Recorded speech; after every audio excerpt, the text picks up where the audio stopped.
Jusqu'à présent, les fascias sont les grands oubliés des anatomistes.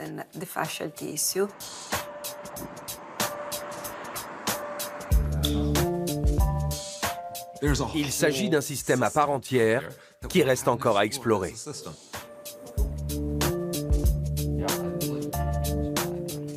Neurologie, perception du corps, transmission de la force, tension, cicatrisation. Il n'existe guère de domaines où leur rôle n'est pas déterminant. Et actuellement, on fait de surprenantes découvertes.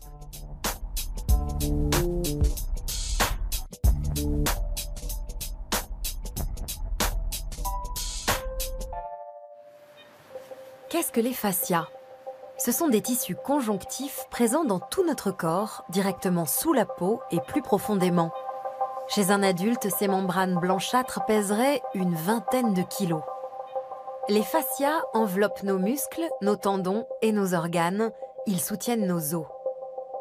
Ignorés et sous-estimés pendant des siècles, ils suscitent aujourd'hui un grand intérêt car ils joueraient un rôle central dans notre santé. Serait-il la cause et la solution de l'affection la plus répandue actuellement, le mal de dos? Pour le savoir, nous avons mené une enquête aux 4 coins du monde. Maine, États-Unis. Thomas Myers forme des thérapeutes. Pionnier dans le domaine des fascias, il est l'auteur d'un ouvrage de référence, Anatomy Trains. Pour lui, pas de doute, les fascias forment une chaîne continue.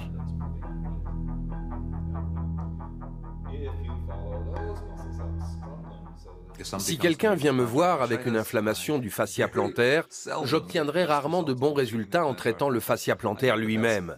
J'atteindrai une amélioration sur le long terme en travaillant sur le membre inférieur, les muscles ischio-jambiers, voire l'arrière de la tête ou la nuque, parce que les fascias font tous partie d'un même système.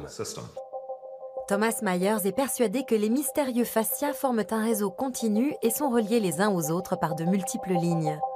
De la tête aux pieds, d'une main à l'autre en passant par les épaules, et même sous forme de spirale dans le tronc. Il en est certain, une sensation de pincement à un endroit du corps a le plus souvent son origine ailleurs.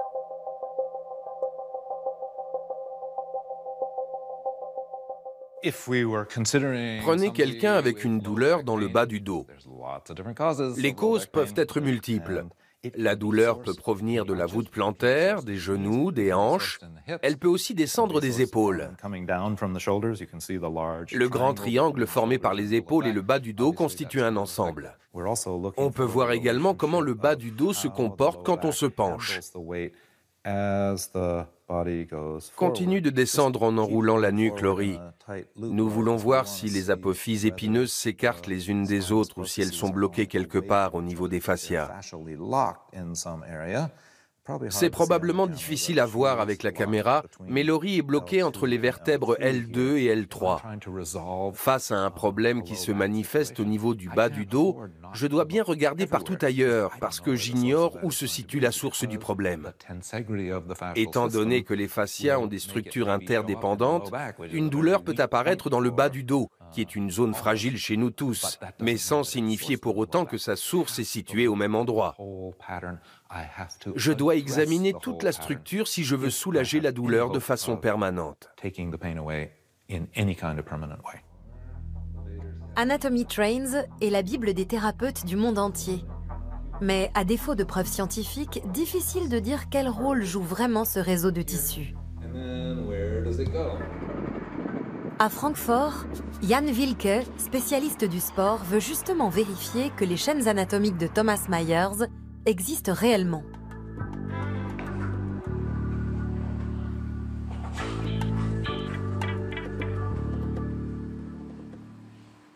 Ça a été une grande surprise de constater qu'il n'existait qu'une seule hypothèse, que l'on ne travaillait qu'avec un seul et unique modèle.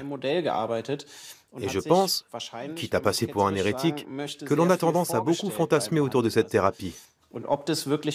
L'objectif est donc de découvrir si elle fonctionne réellement. Si après une manipulation, on modifie vraiment les fascias, ou si en fait, on se l'imagine. Réalité ou lubie? Les lignes décrites par Thomas Myers existent-elles vraiment?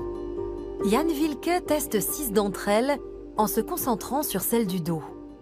La ligne pour laquelle existent les données les plus probantes est la ligne dorsale superficielle. C'est également celle que nous étudions principalement dans le cadre de nos études de recherche appliquée. Cette ligne passe par les muscles extenseurs du dos, de part et d'autre de la colonne vertébrale, le ligament sacrotubéral, puis se prolonge jusqu'à l'extrémité inférieure de la jambe, c'est-à-dire l'arrière de la cuisse, le muscle du mollet avec le tendon d'Achille, et pour finir, le fascia plantaire au niveau de la plante du pied. Quel est le secret de cette ligne qui relie les deux extrémités du corps? Pour prouver l'existence de la ligne dorsale, Jan Wilke mène une série d'expériences. Si l'on bouge la cheville, le fascia situé sur l'arrière de la cuisse devrait, selon toute hypothèse, lui aussi bouger. Et effectivement, l'examen échographique montre un léger glissement du fascia.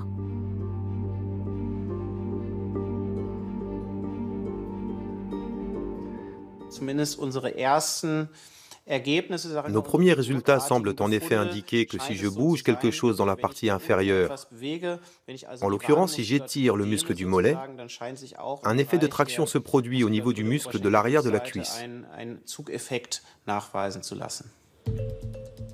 La deuxième expérience est encore plus concluante.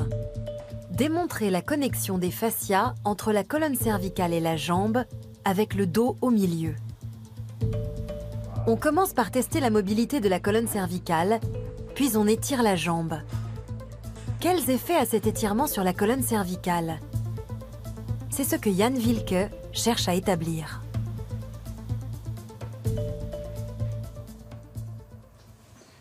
Nous allons maintenant examiner les résultats. Voici les valeurs médianes des 5 mobilisations que nous venons d'effectuer.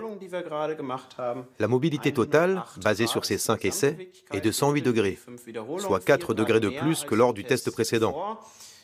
Après l'étirement des muscles de la jambe, la mobilité s'est donc améliorée. Nous avons une amélioration de la flexion et de l'extension de la tête, au niveau de la colonne cervicale. Cela laisse supposer qu'il existe un effet mécanique de transmission entre les jambes et la colonne cervicale. L'existence de certaines lignes de fascia reste à prouver. Mais force est de constater que le travail avec un rouleau de massage sur la cuisse a des effets sur d'autres parties éloignées du corps, comme le cou. Jan Wilke pense que les forces se transmettent verticalement, mais aussi horizontalement. C'est un enseignement de toute première importance dans nos recherches, qui sont avant tout tournées vers les applications. Est-ce que cette pratique peut constituer une alternative possible pour le médecin, le kinésithérapeute ou pour le patient chez lui? Un patient souffrant d'une tension douloureuse au niveau cervical doit-il forcément travailler sa colonne cervicale? Ou peut-il, s'il le souhaite, soulager sa douleur de façon indirecte, en travaillant par exemple son tronc ou ses jambes?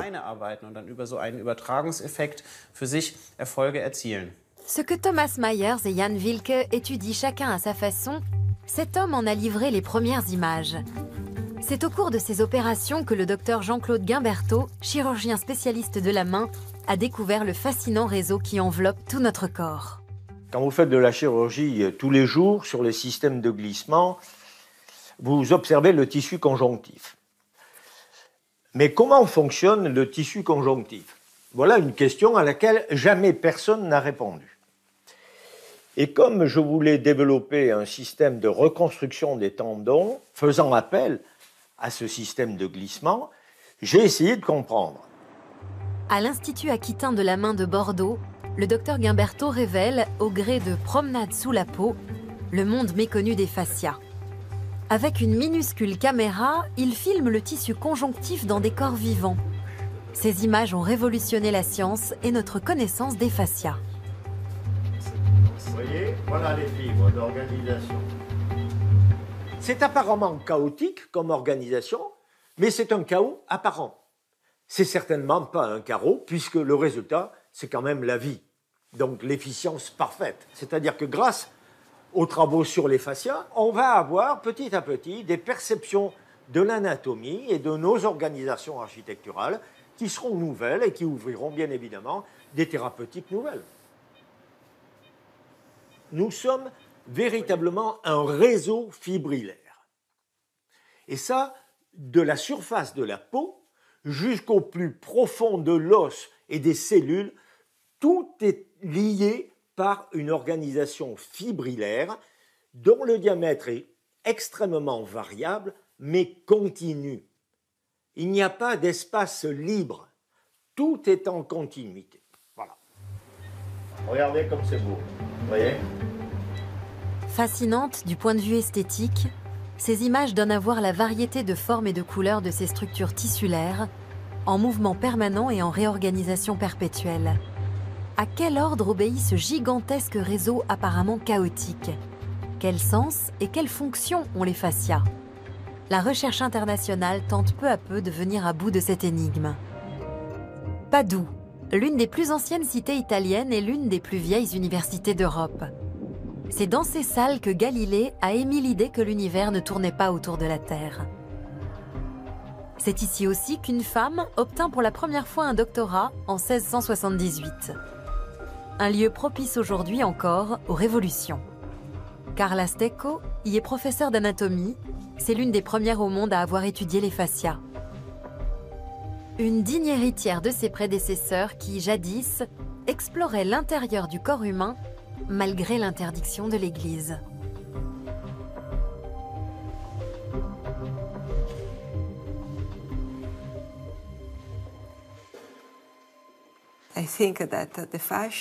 Je pense que les fascias sont très importants. Les ignorer serait comme ignorer les nerfs ou les vaisseaux sanguins du corps. Les fascias forment un organe et nous devons comprendre comment le traiter. Chez les Stecco, la recherche sur le fascia est une affaire de famille. Le père s'y est consacré, puis la fille Carla et le fils Antonio. Mon père a été l'un des premiers à s'intéresser aux fascias et à s'interroger sur la façon de les traiter. À la maison, on en a toujours parlé.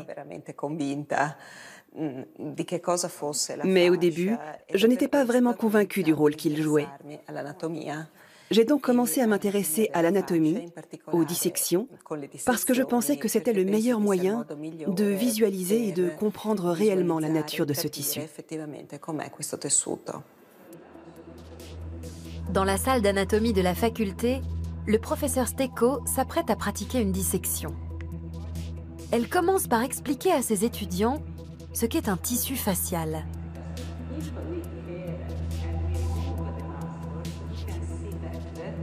Le pamplemousse est un bon moyen de comprendre ce qu'est un fascia, comment il est rattaché aux muscles.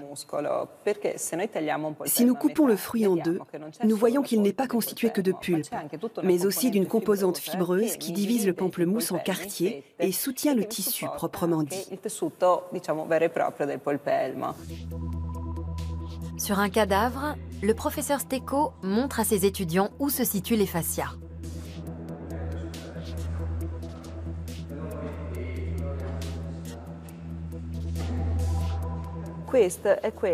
Voici ce qui correspond pour les chirurgiens aux fascias. Il s'agit d'un tissu conjonctif lâche qui me permet de glisser d'un niveau à un autre. Comme vous le constatez, c'est une structure extrêmement fluide qui peut se déplacer très facilement. Vous voyez comme je peux entrer à l'intérieur? Les fascias sont composés d'eau, de protéoglycanes et de tissu. Regardez comme c'est beau. Grâce notamment au professeur Stecco, nous savons que les fascias sont omniprésents dans le corps, sous les formes et les natures les plus diverses. Les fascias superficiels se trouvent directement sous la peau. Les fascias profonds entourent nos muscles, mais également les fibres musculaires. Cette peau blanchâtre enveloppe aussi nos organes. Même notre cerveau est tapissé par ce mystérieux tissu conjonctif. Les méninges peuvent être considérés comme des fascias particuliers, car elles ont les mêmes caractéristiques que les fascias visibles dans les autres parties du corps. En s'appuyant sur ses nombreux travaux de recherche anatomique, le professeur Stecco a établi un atlas des fascias, le premier au monde. Ces découvertes font référence. En 4 siècles d'histoire de l'anatomie, les fascias sont pour la première fois systématiquement répertoriés dans l'ensemble du corps humain.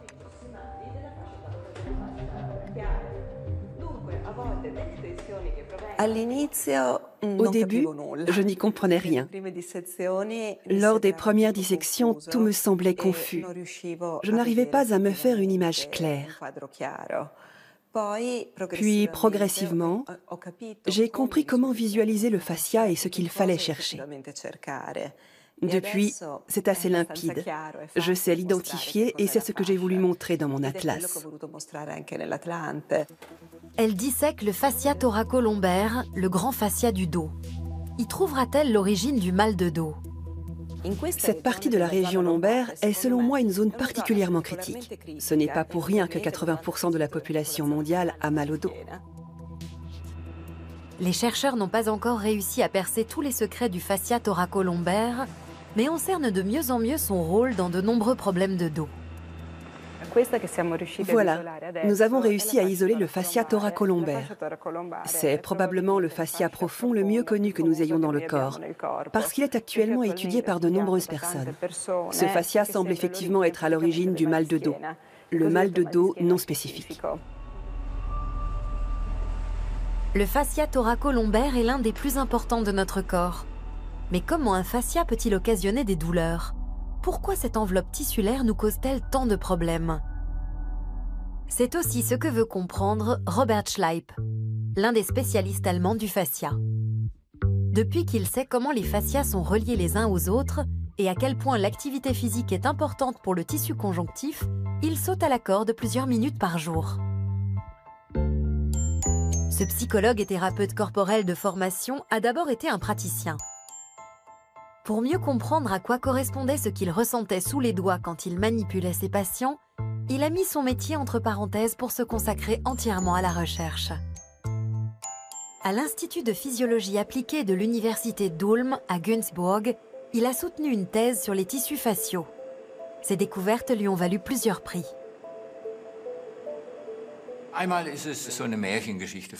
De mon point de vue, c'est une sorte de conte de fées, parce que l'histoire de ce tissu, c'est vraiment Cendrillon. C'est le mal-aimé en proie à toutes les moqueries qui obtient soudain de la reconnaissance. Ça me touche, et c'est aussi une histoire vraie. C'est l'organe que l'on avait l'habitude de mettre à la poubelle. En anatomie classique, on était content quand on avait mis de côté cet organe incolore et collant, et que l'on avait enfin sous les yeux les vrais muscles et organes. La reconnaissance dont jouit depuis quelques années cet organe, sans enveloppe et sans structure, est un rebondissement passionnant, je trouve. Robert Schleip veut percer à jour les multiples fonctions des fascias. Quelle est la composition exacte de ces tissus fibreux et blanchâtres trop longtemps dédaignés?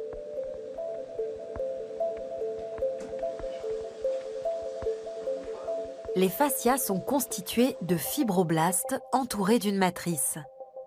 Les fibroblastes sont les cellules principales du tissu conjonctif. Ils produisent notamment des fibres de collagène, le composant principal de la matrice.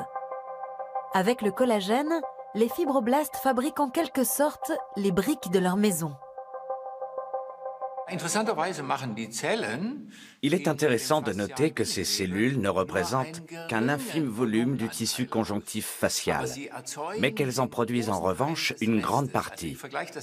J'aime bien faire la comparaison avec les fourmis, qui peuvent construire une immense fourmilière dont le volume sera 10 fois supérieur au leur. Avec Werner Klingler, un collègue chercheur de l'université d'Ulm, Robert Schleip cherche à élucider le mystère des fibroblastes, les cellules surdouées du tissu conjonctif. En synthétisant le collagène, ils participent à la cicatrisation. C'est grâce à eux notamment qu'une plaie ouverte peut se refermer. Mais un excès de collagène peut être préjudiciable. Les deux chercheurs allemands ont constaté que le tissu conjonctif d'un bras plâtré après une blessure se modifiait. Leur étude montre l'importance de l'activité physique pour nos fascias. Après 3 semaines de plâtre et d'immobilisation, on voit que le tissu commence à proliférer. L'image A, à gauche, montre un tissu conjonctif sain et intact avant que le bras soit plâtré. L'image B a été prise après 3 semaines de plâtre. La transformation est manifeste. Le tissu est emmêlé, la structure s'est épaissie et présente un aspect chaotique. Les données que nous avons relevées le montrent clairement. Le manque d'activité physique entraîne une prolifération des structures conjonctives et, de ce fait, une perte fonctionnelle. C'est l'enseignement principal, avec toutes les conséquences en chaîne. Autrement dit, l'activité physique est indispensable pour maintenir nos fascias en forme. La sédentarité et les mauvaises postures peuvent enraidir les fascias au point que les nerfs et les muscles finissent par se coincer. Le professeur Gregor Antoniadis est un spécialiste reconnu dans le domaine des blessures sportives. Aujourd'hui, il tente avec Robert Schleip une nouvelle approche, assez inhabituelle. Chez ce patient, l'enraidissement du tissu conjonctif a provoqué un pincement du nerf du coude, pincement douloureux et qui engourdit la main. Avant l'intervention chirurgicale, Robert Schleip va essayer de décoller le tissu en le massant doucement. J'arrive à atteindre la zone d'adhérence, regardez, mais pas suffisamment pour parvenir à la décoller. Tout en haut, on distingue bien la partie la plus proche de la peau. Celle-ci n'est pas adhérente. Je vais à nouveau essayer de mobiliser la zone d'adhérence. J'arrive à l'atteindre, vous voyez? J'aimerais bien casser les adhérences, mais je ne peux pas. Le tissu est trop ancien, trop rigide. Quand on arrive à mobiliser le tissu et le fascia de l'extérieur, on peut effectivement faire disparaître le pincement du nerf.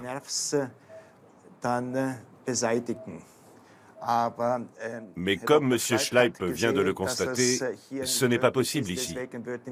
Nous allons donc opérer pour tenter de soulager le nerf en scindant le fascia en deux. L'activité physique est bonne pour la santé, mais elle s'avère aussi être essentielle pour les fascias.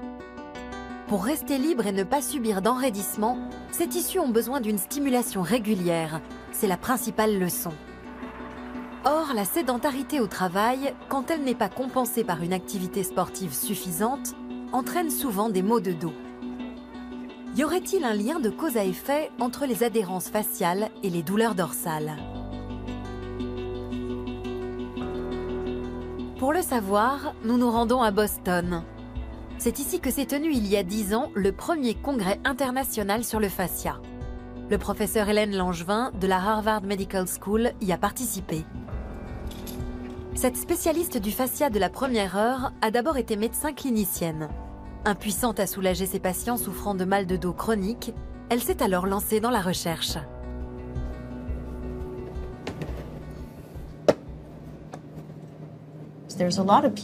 Généralement, quand un patient se présente avec des douleurs de dos chroniques, on effectue une radio ou une IRM de sa colonne vertébrale, car on suppose que la douleur vient de là. Or, chez nombre de ces patients, les résultats sont normaux. À l'inverse, de nombreux patients avec une IRM catastrophique, avec des disques abîmés, ne souffrent d'aucune douleur. Alors nous nous sommes dit, et si c'était le fascia thoracolombaire? C'est la grande structure du dos qui relie les épaules aux hanches. C'est une large bande de tissu conjonctif. Les fascias sont visibles à l'échographie, ceux du bras comme ceux du dos. Pour découvrir l'origine du mal de dos non spécifique, le professeur Langevin a comparé le tissu de patients souffrant de douleurs dorsales avec celui de patients n'en souffrant pas. Elle a constaté une différence dans sa capacité de glissement.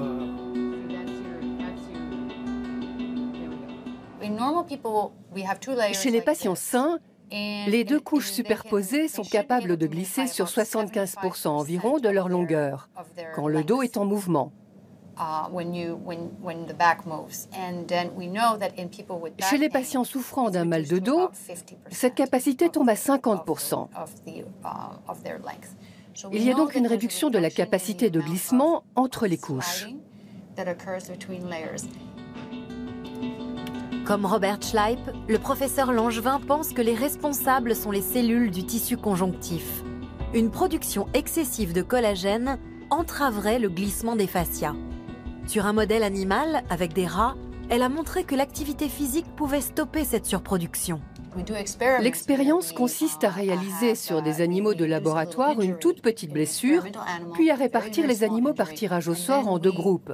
Les uns s'étirent, les autres non. Les étirements ont lieu 2 fois par jour et sont très doux. Or, nous avons constaté que chez les animaux qui s'étiraient, l'inflammation se résorbait plus vite. Ils guérissent plus rapidement et leur blessure disparaît. Activité physique et étirement permettent une cicatrisation plus rapide. Sous le microscope, le professeur Langevin trouve l'explication. Non seulement les fibroblastes se développent jusqu'à doubler de volume, mais leurs cellules envoient des signaux pour que les tissus se relâchent. C'est une découverte inédite. L'état de tension du tissu conjonctif est de fait activement régulé minute par les fibroblastes. Il s'agit d'une régulation cellulaire active, dynamique de la tension du tissu conjonctif. Cette découverte pourrait s'avérer importante, car on s'aperçoit que les fibroblastes réagissent à l'acupuncture comme aux étirements. Ils s'allongent et aident le tissu à se relâcher. Les étirements actifs, tout comme l'acupuncture, ont un effet relaxant sur les cellules et donc sur les adhérences tissulaires, y compris en cas de problème de dos. Deux moyens de contrer activement nos douleurs. Mais en dehors des mauvaises postures et du manque d'exercice, qu'est-ce qui provoque nos maladies? En étudiant la relation entre mouvement, étirement et problèmes de dos, le professeur Langevin ouvre des perspectives de guérison nouvelles. Robert Schleip aussi poursuit ses recherches. Dans cette expérience, il tend des fragments de fascia dans un dispositif. Il s'agit, pourrait-on dire, de fascia vivants auxquels nous administrons diverses substances de signalisation cellulaire, notamment celles qui sont actives lors de la cicatrisation. Puis nous observons dans quelle mesure les fascias peuvent se contracter seuls, indépendamment des muscles et des nerfs. Et les résultats obtenus sont étonnants. De fait, en réponse aux substances de signalisation cellulaire, les fascias se contractent visiblement. Autrement dit, les fascias réagissent indépendamment des stimuli musculaires ou nerveux. Et la surprise ne s'arrête pas là. Nous avons découvert des messagers chimiques qui interagissent non seulement avec l'inflammation, mais aussi avec le stress émotionnel. C'est une découverte de taille, car nous l'avions déjà constaté en recherche clinique. Les fascias réagissent au stress émotionnel de manière progressive et durable. Robert Schleip confirme ainsi scientifiquement ce que la plupart des personnes souffrant de mal de dos soupçonnaient déjà. Le stress émotionnel peut déclencher des tensions et des douleurs. Le coupable s'appelle TGF, facteur de croissance transformant, un messager chimique qui réagit au stress. La découverte est une avancée majeure. Si je suis tendu pendant des semaines et que je ne parviens pas à me relâcher pendant mon sommeil, ce ne sont pas les fibres musculaires qui sont les plus atteintes, parce qu'on arrive à les détendre. Les plus touchés sont les tissus faciaux, notamment ceux qui entourent les muscles. Dans la pratique, les thérapeutes manuels arrivent à sentir cette tension sous leurs doigts. On pourrait faire la comparaison avec une saucisse, la viande hachée étant les muscles. L'intérieur serait plutôt mou et le boyau dur. C'est exactement le mécanisme que nous étudions actuellement. À Walpole, dans l'État du Maine, Thomas Myers forme des kinésithérapeutes, des masseurs et des professeurs de yoga du monde entier. Objectif, les sensibiliser au réseau facial de leur propre corps et leur transmettre son expérience acquise au fil des années.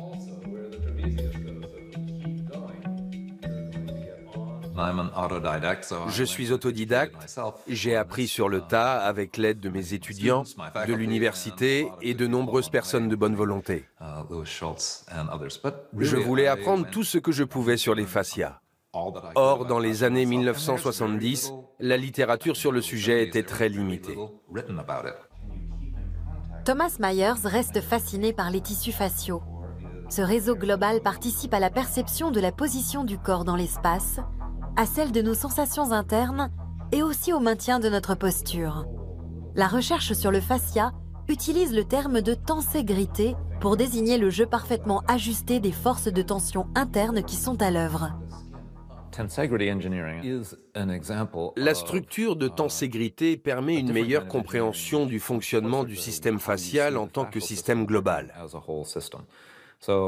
Comme vous voyez, elle est constituée de bâtonnets et d'élastiques.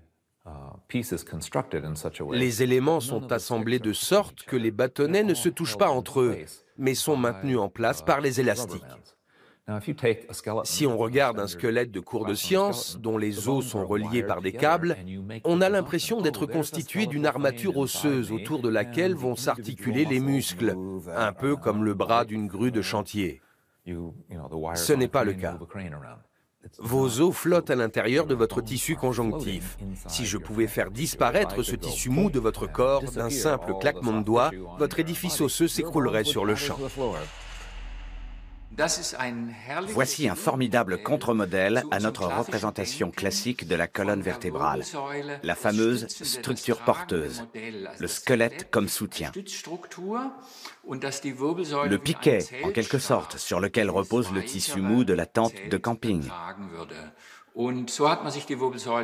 C'est ainsi que l'on se représentait jusqu'à récemment la colonne vertébrale. Ici, nous avons un autre contre-modèle tenségral.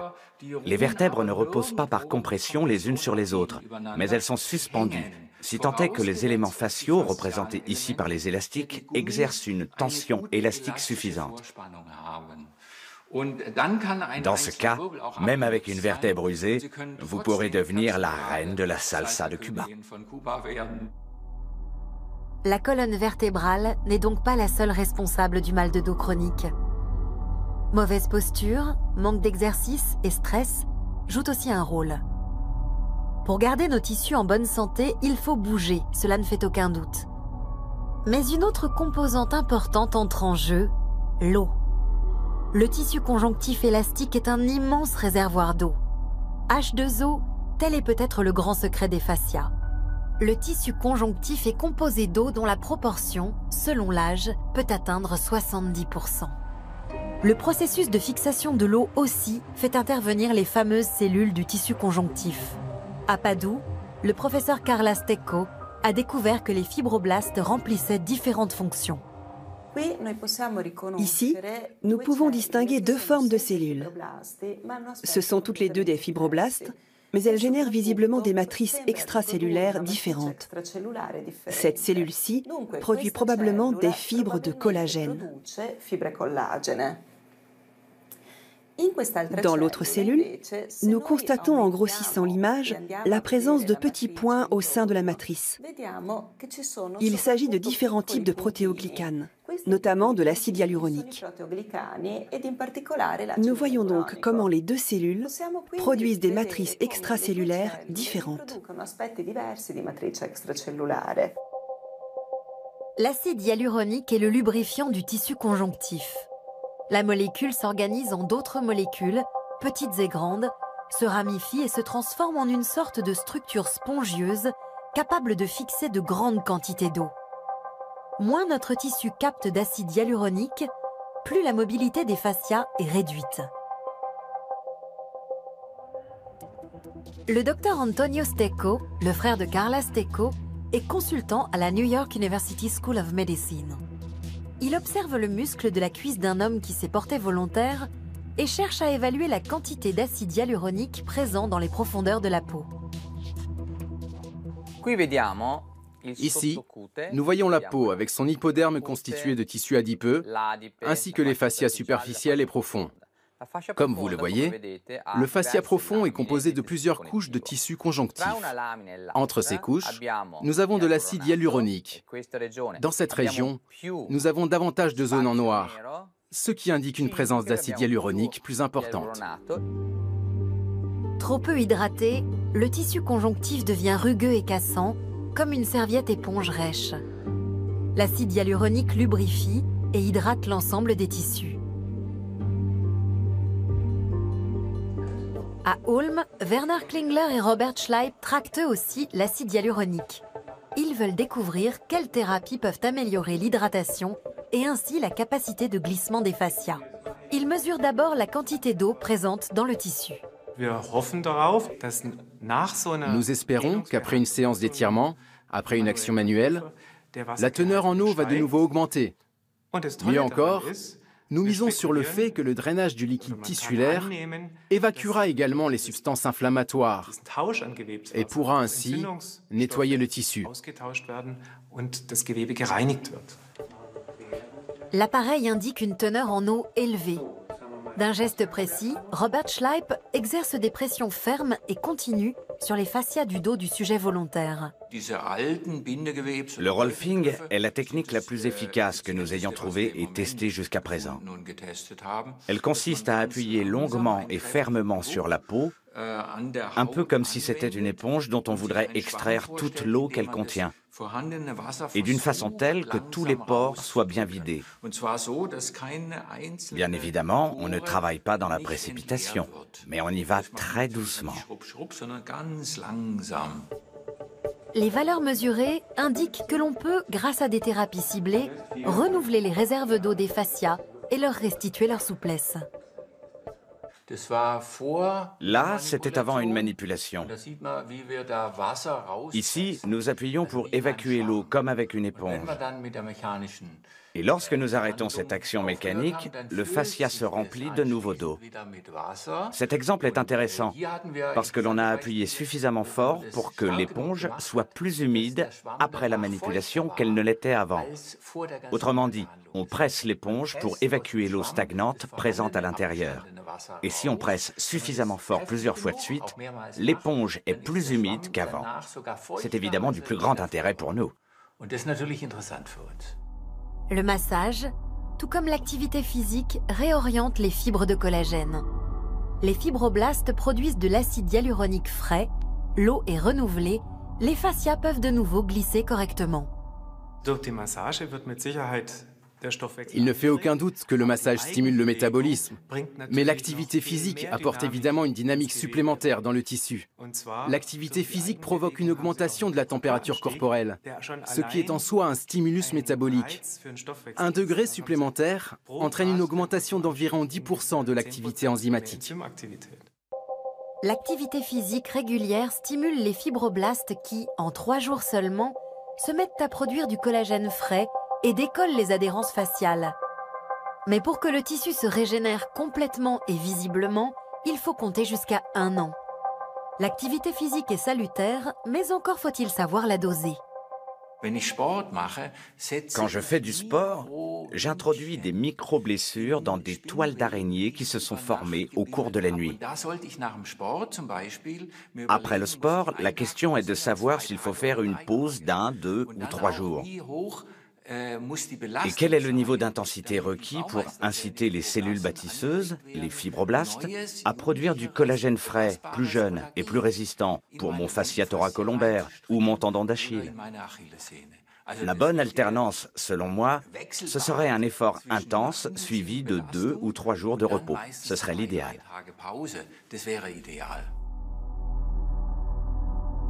Les fascias ont des bienfaits insoupçonnés sur notre santé et notre bien-être. La recherche internationale a montré que détendre et étirer les fibres du tissu conjonctif contribuait à atténuer les problèmes de dos. Mais quelle est l'efficacité des méthodes thérapeutiques traditionnelles? Le professeur Hélène Langevin étudie les effets de l'acupuncture sur les fascias. Mon intérêt pour le tissu conjonctif et par conséquent pour le fascia est né lorsque j'étudiais l'acupuncture. Cette pratique consiste à introduire une aiguille d'acupuncture, puis à la faire pivoter légèrement d'avant en arrière. À ce moment-là, l'acupuncteur sent que les tissus se resserrent autour de l'aiguille. C'est ce qui a suscité mon intérêt. Cela est-il important dans le mécanisme de l'acupuncture? Cette question n'avait encore jamais été étudiée. La résistance à l'aiguille au moment de son introduction et de son retrait relève-t-elle de la simple sensation ou correspond-elle à une véritable réaction dans le tissu conjonctif? Nous nous sommes demandé si cela était mesurable. En effet, comment mesurer ce que l'on sent? Nous avons donc réalisé une série d'expériences avec un robot qui insérait l'aiguille, puis la faisait rouler d'avant en arrière. Et nous avons ensuite mesuré la force nécessaire pour retirer l'aiguille. Si le tissu saisissait réellement l'aiguille, la force nécessaire pour la retirer devait être supérieure à celle de l'introduction. C'est ce que nous avons démontré.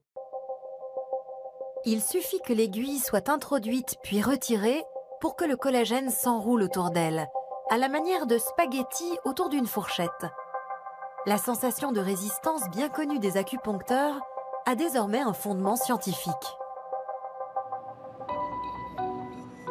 Plus surprenant encore, des fibroblastes éloignés de plusieurs centimètres réagissent à l'aiguille. Un effet visible à l'examen échographique. Mais que déclenche précisément l'aiguille d'acupuncture dans les fascias?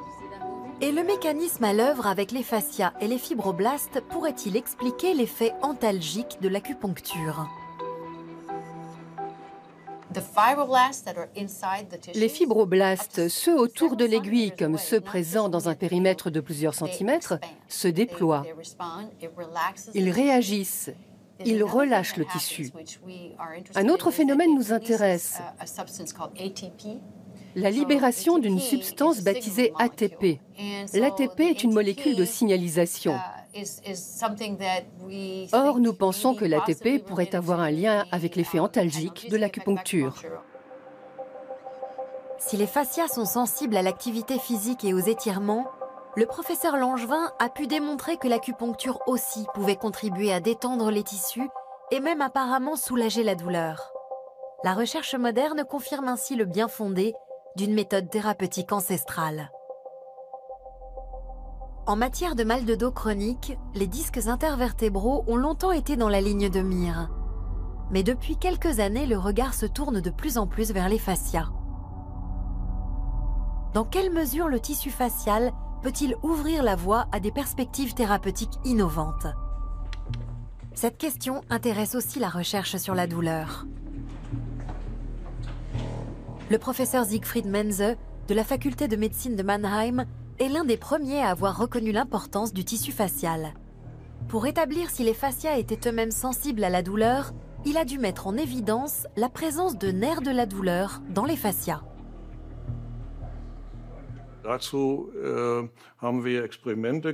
Nous avons réalisé des expériences dont l'objectif était de prouver l'existence de terminaisons nerveuses au niveau du grand fascia du dos. Comme vous voyez, il s'agit d'un réseau de fibres nerveuses relativement dense.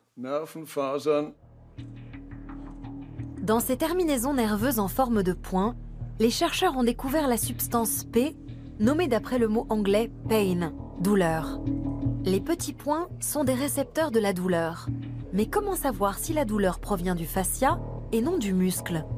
Le fascia et le muscle sont en effet pratiquement indissociables. Avec une pincette d'horloger ultra fine, on stimule le fascia afin de mesurer la sensibilité à la douleur.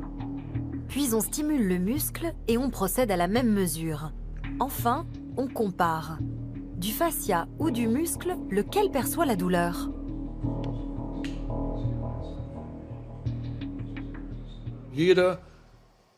Chaque pic correspond à un signal électrique. Dans cet exemple, il s'agit d'un rat anesthésié que l'on a stimulé avec la pincette que je vous ai montrée. Nous avons contusionné le fascia et comme on le voit ici, cela a entraîné l'apparition de signaux électriques de fréquence plus élevée. La stimulation du fascia a par conséquent une influence nettement supérieure sur ces cellules nerveuses que la stimulation des récepteurs du muscle. Les fascias sont le siège d'innombrables récepteurs de la douleur. Cela fait du tissu conjonctif l'un des organes de la perception parmi les plus sensibles. Les preuves scientifiques sont formelles. Comme Robert Schleip, le professeur Menze et son équipe supposent que le stress influence directement le tissu des fascias. En jeu dans ce mécanisme, le système nerveux sympathique qui fait partie du système nerveux autonome. Depuis le cerveau et la moelle épinière, il se distribue à presque tous les organes. Nous ne pouvons pas le contrôler volontairement. Activé par le stress, il prépare notre corps, comme jadis, à la lutte ou à la fuite. Pouls qui s'accélère, mains moites, voix qui tremblent. Mais comment peut-il influencer le tissu facial? C'est ce que le professeur Menze a réussi à montrer. Cette image caractéristique a confirmé notre hypothèse selon laquelle ces fibres sont effectivement présentes dans le fascia. On voit ici un entrelac de fibres nerveuses. Et si on grossit encore l'image, on distingue de nouveau ces petites extensions ponctuelles de fibres, qui sont très probablement des fibres sympathiques.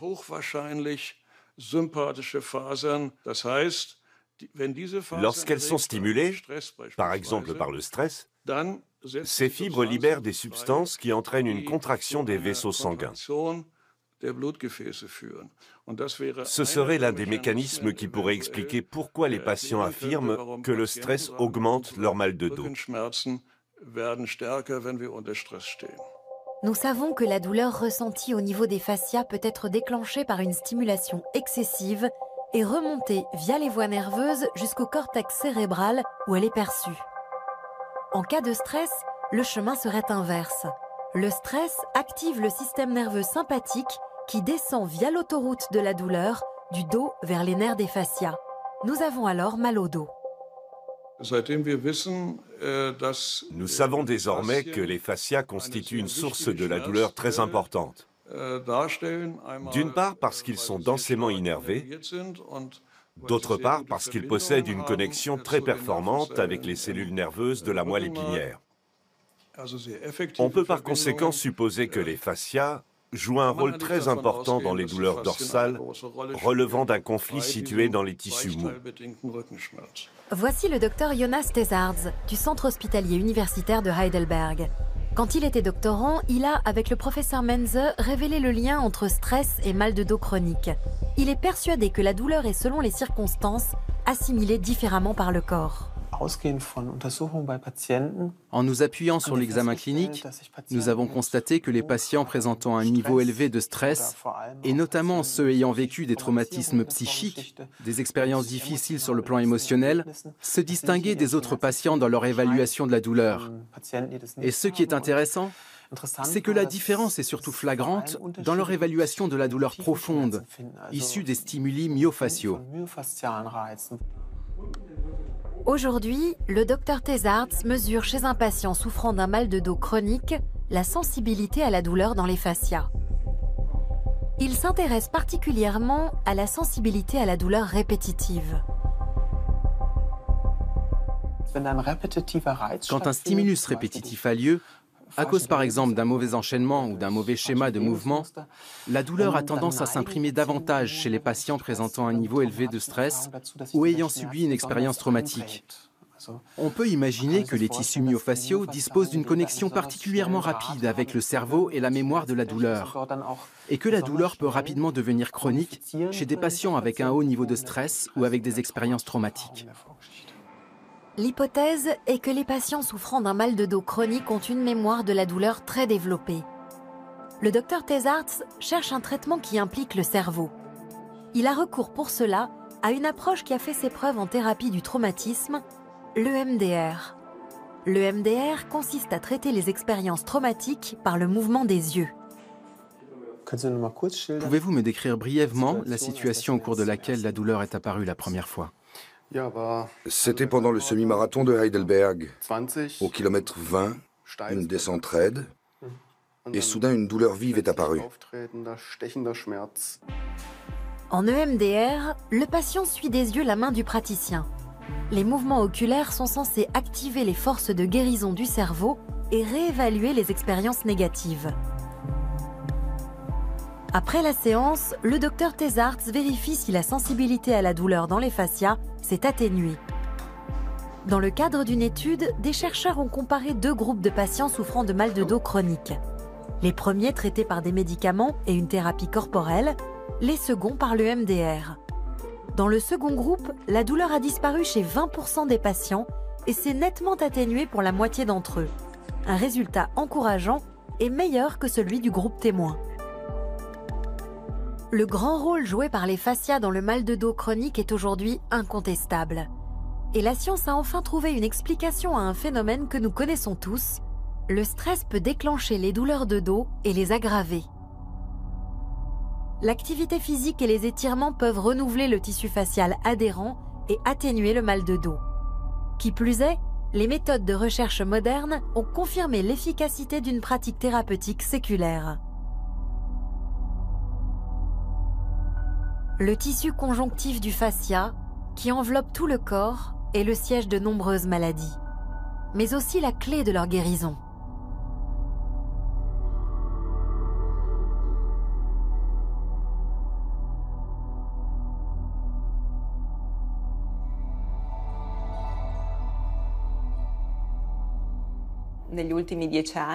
Ces 10 dernières années, les travaux consacrés au fascia ont connu une croissance exponentielle. Nous sommes vraiment partis de zéro. Nos connaissances en anatomie ont progressé. Nous avons une meilleure compréhension des phénomènes microscopiques et moléculaires. Mais il nous reste encore beaucoup à apprendre sur les fascias. Ces dernières années, les fascias sont passés du second plan au devant de la scène, se muant en fascinants objets d'étude. La science place de grands espoirs dans la recherche sur le fascia, y compris en cancérologie.